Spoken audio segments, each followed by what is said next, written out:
বিদ্রোহীদের কাছে কৌশলগত তথ্য ফাঁস করছে মিয়ানমার সেনারা। দামেস্ক বিদ্রোহী নেতার সঙ্গে উচ্চ পর্যায়ের মার্কিন প্রতিনিধি দলের বৈঠক। গত 24 ঘন্টায় ইসরায়েলি বর্বর হামলায় আরও 77 ফিলিস্তিনি নিহত। সর্বশেষ জানাবো, সিরিয়ায় রাশিয়া পরাজিত হয়নি, তবে প্রধান বিজয়ী ইসরায়েল। দর্শক, এতক্ষণ শুনছিলেন সংবাদ শিরোনাম, এবারে জানাবো বিস্তারিত।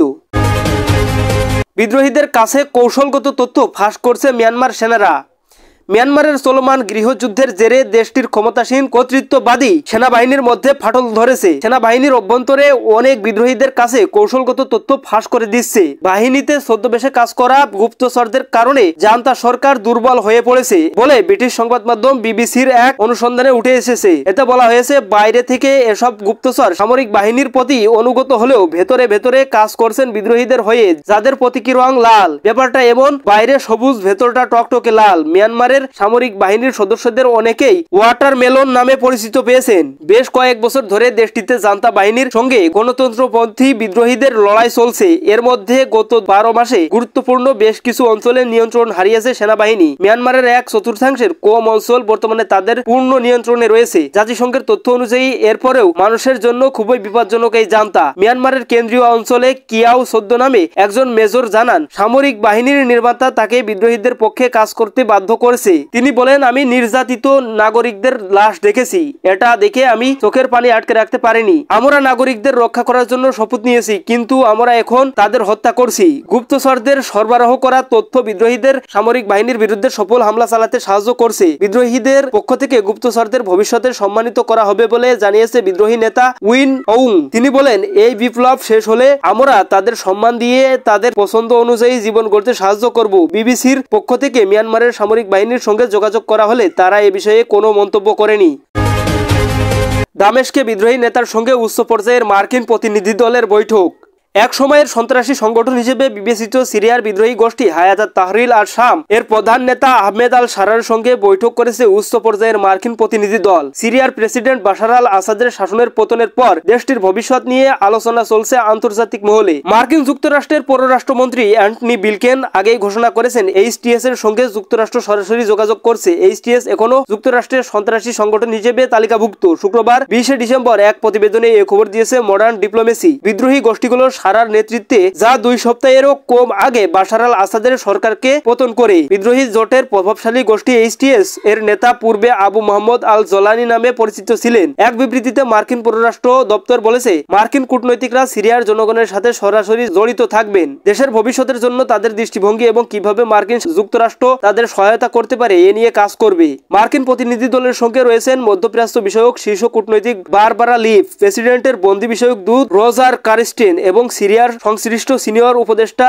ড্যানিয়েল রুবিনস্টেইন। আসাদ সরকারের পতনের পর এটি প্রথম কোন মার্কিন প্রতিনিধি দলের দামেস্ক সফর। সিরিয়ার স্থানীয় নিউজ আউটলেট আল ওয়াতান অনলাইন জানিয়েছে, বৈঠকে সিরিয়ার উপর নিষেধাজ্ঞা প্রশমন এবং আন্তর্জাতিক সন্ত্রাসবাদের তালিকা থেকে এইচটিএস এর সম্ভাব্য অপসারণের বিষয় নিয়ে আলোচনা হয়। এইচটিএস একসময় সিরিয়ার আল কায়দা শাখার সাথে জড়িত ছিল, তবে এখন গোষ্ঠীটি বলছে তারা নিজেদের বদলে ফেলেছে এবং সবাইকে নিয়ে কাজ করার মতো একটি ব্যবস্থা চালু করতে চায়। তাদের মূল লক্ষ্য এখন প্রতিষ্ঠান গড়ে তোলা। সাম্প্রতিক বিবিসির সঙ্গে এক সাক্ষাৎকারে আফগানিস্তানের আদলে সিরিয়াকে গড়ে তোলার সম্ভাবনার বিষয়টি নাকচ করে দিয়েছেন এইচটিএস প্রধান। আসাদের পতনে নেতৃত্ব দেওয়া বিদ্রোহী গোষ্ঠীর এই নেতা বলেছেন, আফগানিস্তান একটি গোষ্ঠীভিত্তিক সমাজ ব্যবস্থা, সেখানে ভিন্ন রীতিনীতি রয়েছে। সিরিয়ার মানুষের চিন্তাধারা সম্পূর্ণ আলাদা। গত 24 ঘন্টায় ইসরায়েলি বর্বর হামলায় আরো 77 ফিলিস্তিনি নিহত। ফিলিস্তিনের অবরুদ্ধ গাজা ভূখণ্ডে গত 24 ঘন্টায় ইসরায়েলি বর্বর হামলায় কমপক্ষে আরো 77 ফিলিস্তিনি নিহত হয়েছেন। এসব হামলায় আরো 174 জন আহত হয়েছেন। হতাহতের সংখ্যা আরো বাড়তে পারে, কারণ অনেক মানুষ এখনো ধ্বংসস্তূপের নিচে এবং রাস্তায় আটকা পড়ে আছেন, কারণ উদ্ধারকারীরা তাদের কাছে পৌঁছাতে পারছেন না। ফিলিস্তিনের স্বাস্থ্য মন্ত্রণালয় এক বিবৃতিতে এসব তথ্য জানানো হয়েছে।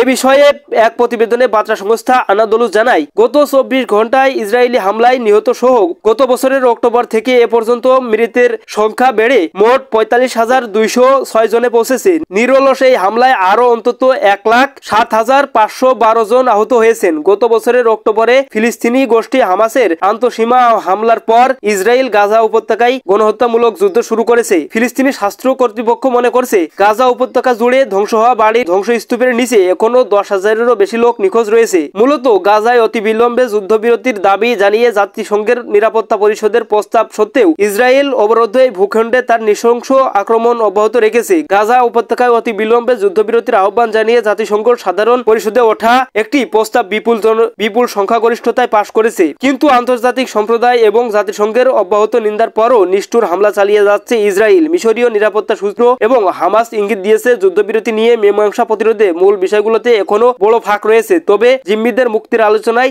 অগ্রগতি লক্ষ্য করা গেছে। বিশেষ করে গাজায় শীত শুরু হয় মানবিক পরিস্থিতি উদ্বেগজনক। জাতিসংঘ শিশু তহবিল ইউনিসেফ সতর্ক করে বলেছে, গাজার 96% নারী ও শিশুর অভাবের কারণে তাদের মৌলিক পুষ্টি চাহিদা পূরণ করতে পারছে না। ইউনিসেফের মুখপাত্র রজালিয়া বলেছেন, নভেম্বরে প্রতিদিন গড়ে মাত্র 65 ট্রাক সাহায্য গাজায় প্রবেশ করেছে। এটি সংঘাত শুরু হওয়ার আগে প্রতিদিন 500টি ট্রাকের চেয়ে নাটকীয়ভাবে কম। যুদ্ধবিরতি এবং মানবিক সহায়তার জন্য জরুরি প্রয়োজনে ক্রমবর্ধমান চাপ হয়ে উঠছে।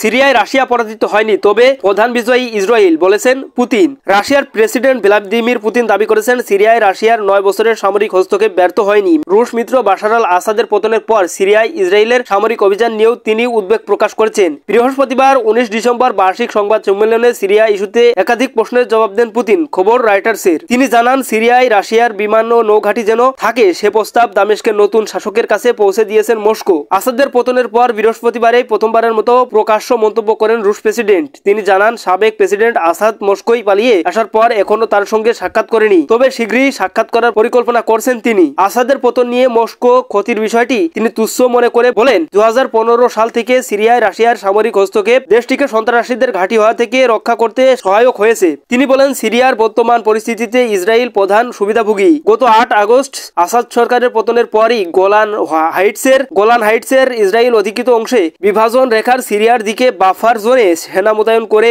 এবং সিরিয়ার সেনাবাহিনীর অস্ত্র এবং সরঞ্জাম ধ্বংস করতে শত শত বিমান হামলা চালায় ইসরায়েল। পুতিন বলেন, রাশিয়া সিরিয়ান ভূখণ্ড দখলে নিন্দা জানায়। এটি স্পষ্ট যে ইসরায়েল 25 কিলোমিটার গভীরতা পর্যন্ত প্রবেশ করেছে এবং এমন দূরত্ব পর্যন্ত পৌঁছেছে যেখানে সিরিয়ার জন্য সাবেক সোভিয়েত ইউনিয়ন দ্বারা নির্মিত দুর্গ রয়েছে। তিনি বলেন, রাশিয়া আশা করে যে ইসরায়েল কোনো এক সময় সিরিয়ার ভূখণ্ড ত্যাগ করবে, তবে আমার মনে হচ্ছে তারা শুধু যে ত্যাগ করবে তা নয়, বরং সেখানে আরো শক্তিশালী অবস্থান তৈরি করবে। রাশিয়ার প্রেসিডেন্ট আরো বলেন, তুরস্কও তাদের নিজস্ব নিরাপত্তার সাথে সিরিয়ায় হস্তক্ষেপ করছে। আমরা সবাই এটি বুঝি, অনেক সমস্যা থাকবে, তবে আমরা আন্তর্জাতিক আইন এবং সকল দেশের সার্বভৌমত্বের পক্ষে আছি। তাদের ভূখণ্ডগত অখণ্ডতাকে আমরা সম্মান করি। এখানে সিরিয়ার বিষয়টিও রয়েছে। দর্শক, এই ছিল আজকের সর্বশেষ আপডেট নিউজ। সকল প্রকার আপডেট নিউজ সবার আগে পেতে আমাদের চ্যানেলটি সাবস্ক্রাইব করে পাশে থাকুন। ধন্যবাদ সবাইকে। আল্লাহ হাফেজ।